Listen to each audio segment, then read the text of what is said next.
Brasilia में 2 सूरीनामर्स को गिरफ्तार की गई है अलग अलग साक्ष्य के लिए। एक का गिरफ्तारी हुआ है सौ पाउलो में, उनके बखाश में ड्रग्स मिला है, और दूसरा का गिरफ्तारी हुआ है स्तातपारा में, उनके पास vervalste COVID-19 वैक्सीनाची कार्ड थे।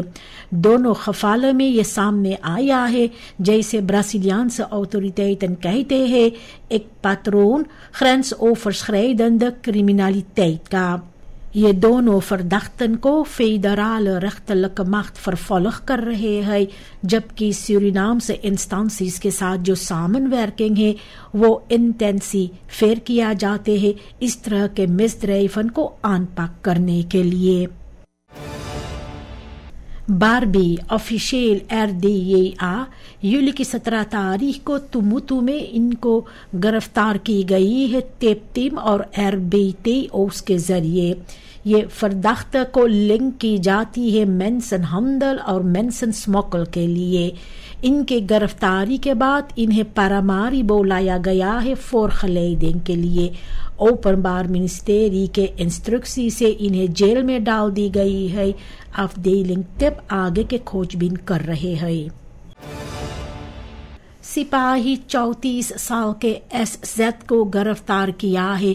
इसने गहना गायब किया है और फोर्सchoten भी लिया था। ये खुद को सोनार बताते थे, लेकिन इनके पास फर्खुनिंग नहीं था। बहुत सी ग्राहकों इन्हें गहने या तो पैसे दिए हैं और वो ये सब लेकर के भाग जाते थे, गायब हो जाते थे। गहने को बेचा जाता था और पैसा वो खुद ले लेता था। कम से कम 3 बनादेरden जाके इनके खिलाफ नालिश किया है। मुमकिन है और स्लाख्तोफर्स होंगे। उन लोगों से गुजारिश है ब्यूरो लेलीदौरब से ताल्लुकात करने को।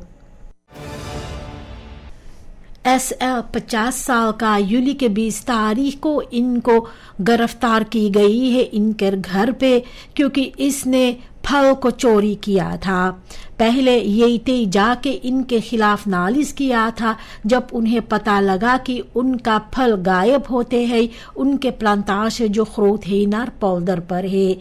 एक नेफ SL को रंगे हाथ पकड़ा था, जबकि वो 6 बोझा बाना काट चुके थे और भी सिट्रस फ्रुख्त रख चुके थे लेकर जाने के लिए।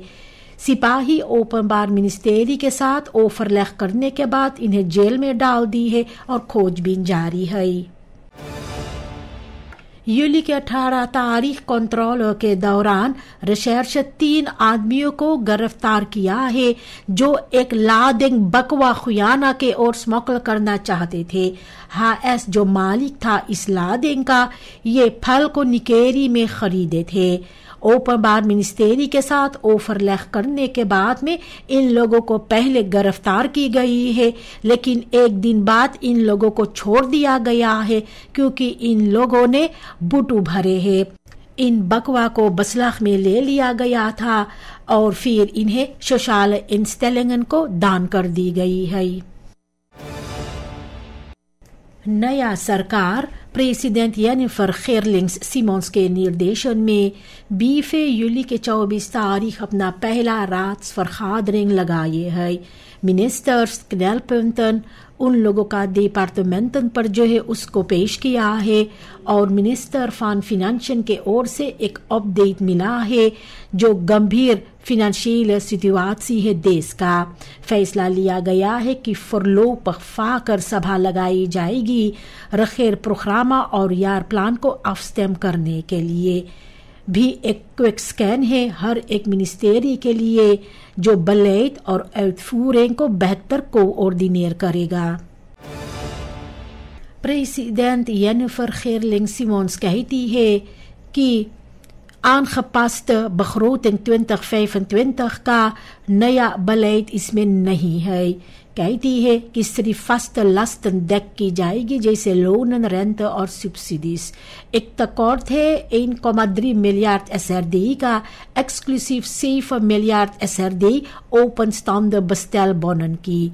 प्रेसिडेंट कहती है कि इनका टीम जो है ये सब काम कर रहे हैं एक खद्देतायत ओवरसिcht के लिए, लेकिन जो इनकॉम्स्ट US डॉलर का है तो मुमकिन है ये uitkomst दे सकता है।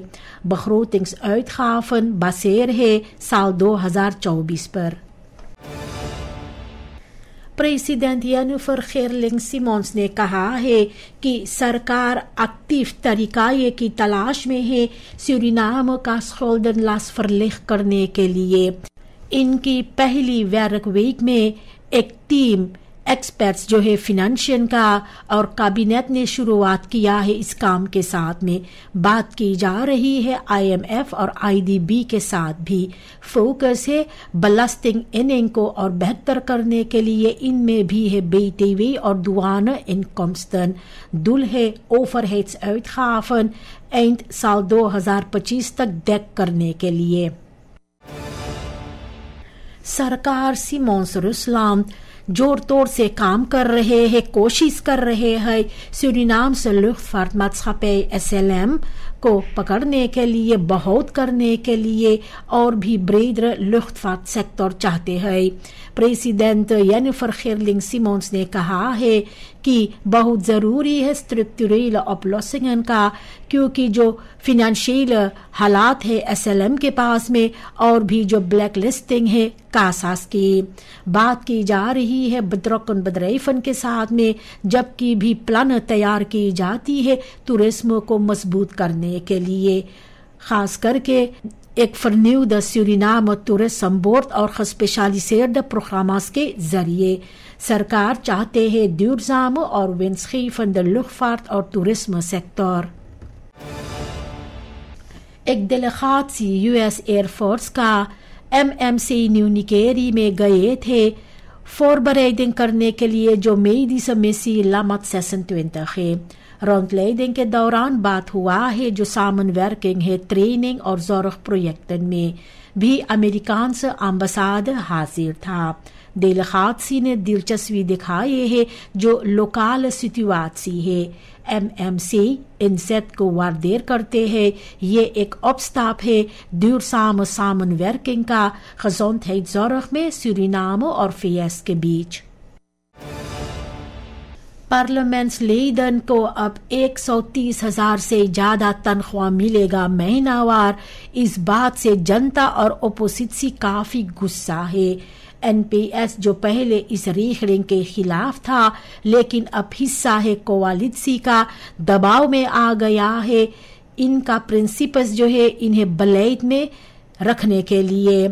ये जो देश में इतनी ज्यादा गरीबी है तो जो खलूफवार खैत है ये खतरा में पड़ गया है। जनता उम्मीद करते हैं कि NPS अपनी अल्फाजों के मुताबिक हैंडल करे और प्लेड करे मातखिंग के लिए।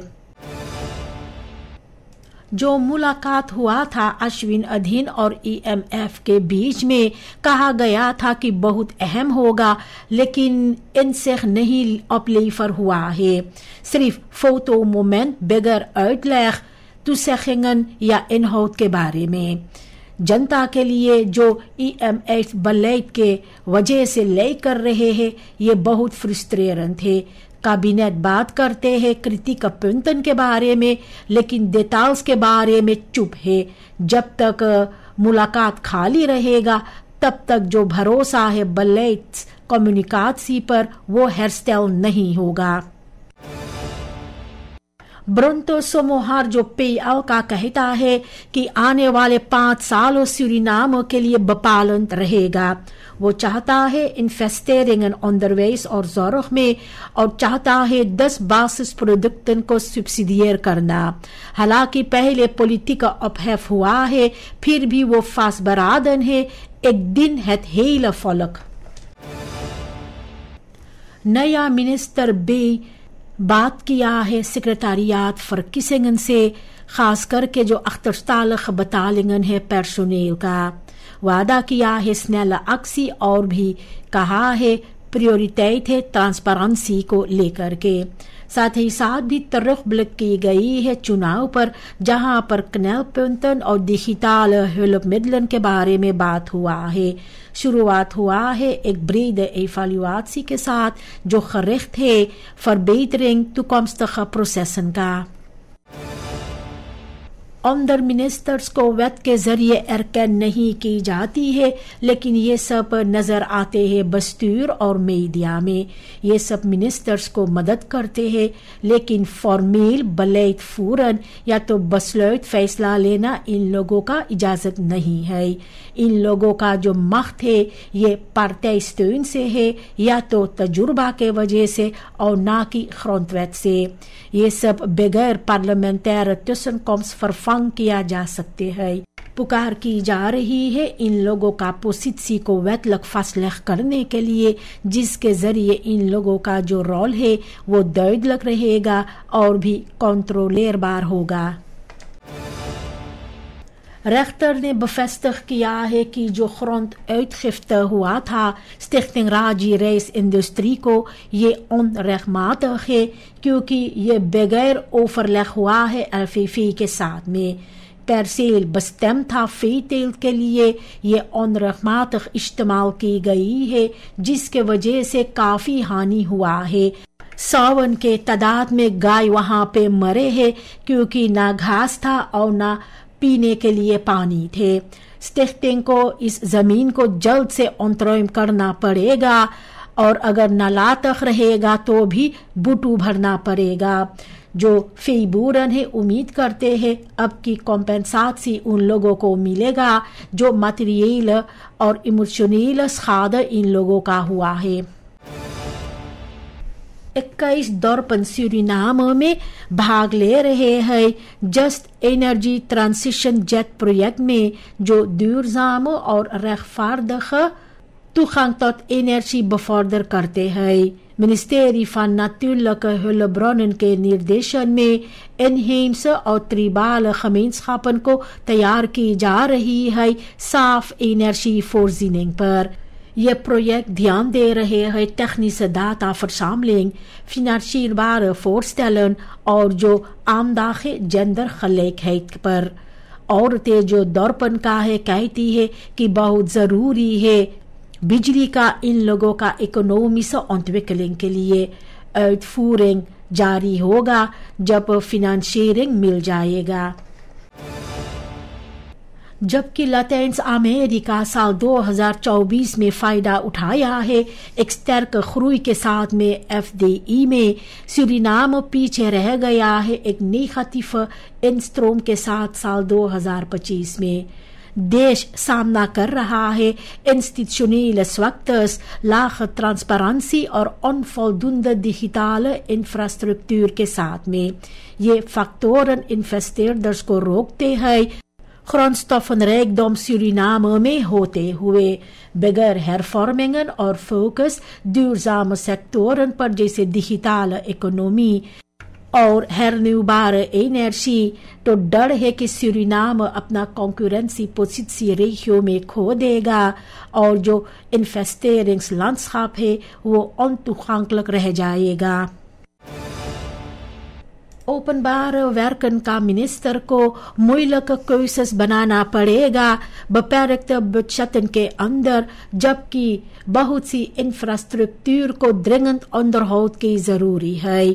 klimaatverandering के वजह से दबाव है innovatieve waterbeheersystemen के लिए overstromingen के खिलाफ। सूरीनाम का जो uitgestrekte और जो moeilijk begaanbare landschap है तो aanleg और onderhoud kostbaar है। इंटरनेशनल samenwerking जैसे कि नेदरलैंड्स एक्सपर्ट्स के साथ में तो मदद मिल सकता है bruggen और wegen को बेहतर करने के लिए। मिनिस्टर को strategisch inzicht है और भी doorzettingsvermogen की जरूरी है टेक्निकल और फिनेंशियल ऑब्स्टैकल्स को जीतने के लिए और जनता का भरोसा भी बहुत करने के लिए। यूली की 24 तारीख को सूरीनाम में तीसरी बार international security officers day herdacht हुआ है। इस दिन भी जो bekend है 24/7 onopvallende लेकिन जो क्रूसियल काम है beveiligers का उसे इज्जत दिए है। Vereniging Particuliere Beveiligingsbedrijven Suriname, VPBS, benadrukt किया है इन लोगों का जो onmisbare rol है veiligheid काम पर evenementen में और जनता को waarborg करने के लिए। इंटरनेशनल herdenking gelijktijdig की जाती है जैसे कि कनाडा, इंडिया और VS में भी। VPBS ने धन्यवाद कहा है सभी beveiligingsmedewerkers को। सूरीनाम का औरतों onderwijs में बेहतर प्रेस्टेर करते हैं लेकिन ये werkgelegenheid में बहुत कम vertaal किया जाते हैं। 40,5% arbeidsparticipatie के साथ में ये सब मर्दों के साथ मुकाबले में पीछे रह गए हैं। जेंडर लोन क्लोफ बदराग करते हैं 18 और 25% के बीच में। traditionele rollen और जो vroege huwelijken है इन लोगों का kansen beperkt करते हैं जबकि onbetaalde zorgtaken इन लोगों का एक्स्ट्रा belast करते हैं। सिर्फ 1/3 parlementzetels vrouwelijk है। एक्सपर्ट्स प्लेट करते हैं जेंडर bewuste wetgeving और सोशल फोर्सिंग के लिए।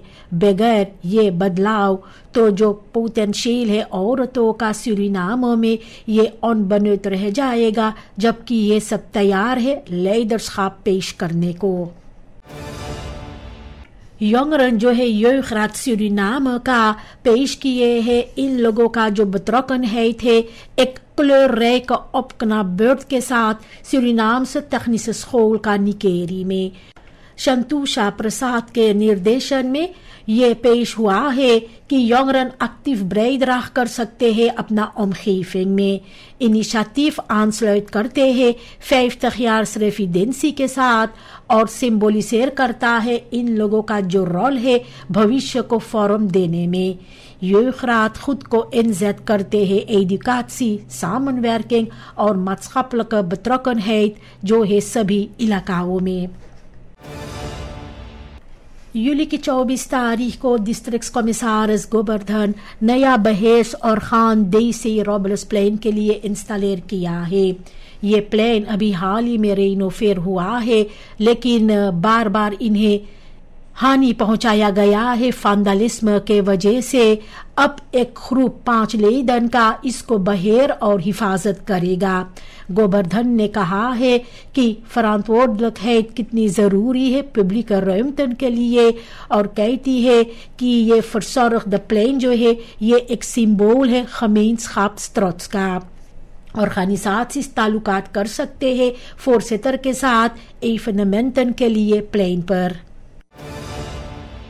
Paramaribo का जो historische binnenstad है रिसिको है bedreigd werelderfgoed होने से। यूनेस्को सूरीनाम को फरवरी साल 2026 तक मौका दिया है बो प्रोजेक्टन जैसे नया vergader साल नेशनल असेंबली का aanpas करने के लिए इंटरनेशनल रिchtlijnen के मुताबिक। एक technische missie के होते हुए सरकार ने ये aanbevelingen को नकारा है भी। जो 3 verdiepingen tellende parkeergarage project है होटल कासिनो योग के पास ये यूनेस्को एसन को voldoet नहीं करते हैं। अगला सभा लगने वाले हैं यूली साल 2026 में तब ये स्टेटस डेफिनिटिव बहाल होगा जहां पर historische binnenstad साल 2002 से werelderfgoedlijst पर है।